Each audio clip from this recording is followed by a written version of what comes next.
I'm going to start by degreasing each print for around 30 seconds. This acts as a final clean and helps turn your parts hydrophilic.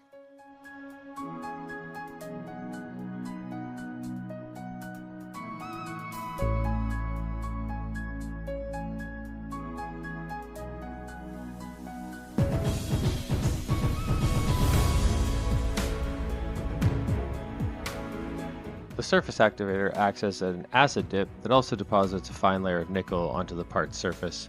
This helps promote better adhesion for your diffusion barrier. I'm going to give each part a quick dip, no more than 15 seconds.